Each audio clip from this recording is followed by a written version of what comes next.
আসন্ন বিপিএলকে সামনে রেখে প্রস্তুতি ম্যাচটা সেরে নিল রংপুর রাইডার্স এবং রাজশাহী ওয়ারিয়র।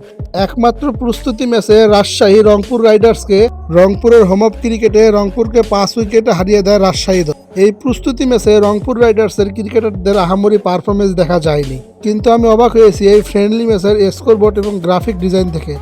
আমাদের বিপিএল এর গ্রাফিক ডিজাইনের চাইতেও এই ফ্রেন্ডলি ম্যাচের গ্রাফিক ডিজাইনটা অনেক সুন্দর হয়েছে এবং স্কোরবোর্ডটা আমাদের বিপিএল এর স্কোরবোর্ডের চাইতেও ভালো হয়েছে, লাইক বিগ ব্যাশের মতো লাগতেছিল।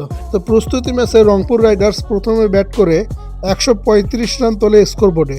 রংপুরের হয়ে সর্বোচ্চ রান করে ইফতেখার ইফতি 45 বলে 58 রানের ইনিংস খেলে। আর কেউ ওইভাবে মেলে ধরতে পারেনি, কিন্তু রাজশাহীর বোলাররা ছিল দুর্দান্ত, সবাই ভালো বল করেছে।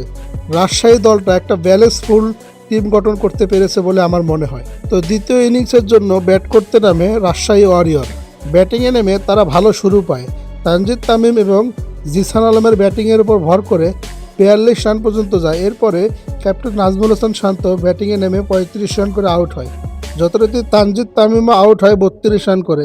ম্যাচটি খুব সহজেই জিতে নেয় রাজশাহী ওয়ারিয়র এবং রংপুর রাইডার্সের বেশি বলার ব্যবহার করেনি, পার্ট টাইমার বলারদের ব্যবহার করেছে, কারণ ফ্রেন্ডলি ম্যাচে তারা চায়নি তাদের মূল বলারদের ব্যবহার করতে। সেই সুযোগে রাজশাহী ওয়ারিয়র্স ম্যাচটি জিতে নেয় খুব সহজেই। তো এই ম্যাচটি মাঠে থেকে দেখেছে রংপুর রাইডার্সের কোচ এবং রংপুর রাইডার্সের মালিক পক্ষ।